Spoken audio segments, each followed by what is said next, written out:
غختي مودي ماټي خلاصو لا پیغورا لګ صبر غواړي نورا لګ صبر غواړي نورا. کندهار ښاروالۍ د خپلو انکشافي کارونو په دوام دا ځل د ښار په شپږمه ناحیه اووم ګذر کې د لخشک په سیمه کې د 4 کوڅو د اساسي رغولو چارې پیل کړي دي. دا کوڅې چې تقریبا 963 متره اوږدوالی او 2 متره بردوالی لري 2 میاشتې مخکې د رغولو چارې پیل شوي دي. تر دې دمه یې 50% کارونه مخته تللي دي او پاته کارونه به یې هم د 2 میاشتو په موده کې بشپړ شي. په دې سره رغنیزه پروژه کې هر ورځ 15 کسانو ته د کار کولو زمینه برابره شوې ده. 14 کسان په مسلکي ډول کار کوي او 2 کسان په غیر مسلکي ډول په کار کولو بوخت دي.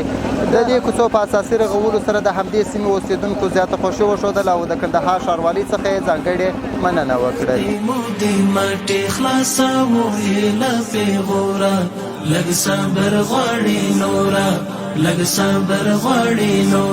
دغه کوڅې اول کې کندنکاري غوښتله، اول هغه موږ کندنکاري وکړله، هغې نه وروسته بیا سپریټ مخې ته سپریټ پریپریشن مخې ته لاړو، بیا هغې نه وروسته بیا سبیس لاړو مخې ته. سبیس هم په خیر سره ختم شوی دی، اوس نو د خیر سره کانکریټ شروع دی. نو کانکریټ هم دغه مخې ته روان دی او فلحال زموږ دغه 4 کوڅې دي. هر یو کوڅه دا کوڅې ټولې زنځیري شکل لري ځکه یو 4 کوڅې دي. دلته اوس کانکریټ شروع دی، هغه بله کوڅه کې سبیس شروع دی، یو بله کوڅه ده هغې کې بیا سپریټ پریپریشن شروع دی، یو بله کوڅه ده هغې کې بیا کندنکاري شروع ده. دغه زنځیري شکل لري، یو به بل پسې موږ مخې ته ځو. ډېر جنجو خوشحاله یو وایدورځله تای جو چې وایدورځل دلته دا نور بیکاره مخلوق هم په کار اخته سي او دا سړک هم پوخ سي. ورور موږ غریبان خلک یو د لیاقته کړي، ښه کار کوو، ښه ژوند کوو، خپل وطن خپله جوړ کړو، خپله یې وساتو، بل څوک یې نه راجوړي.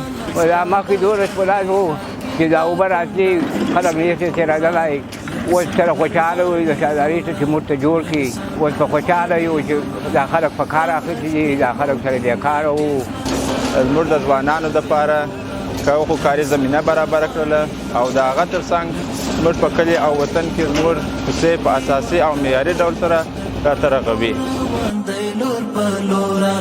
لږ صبر غواړي نورا لږ صبر غواړي نورا.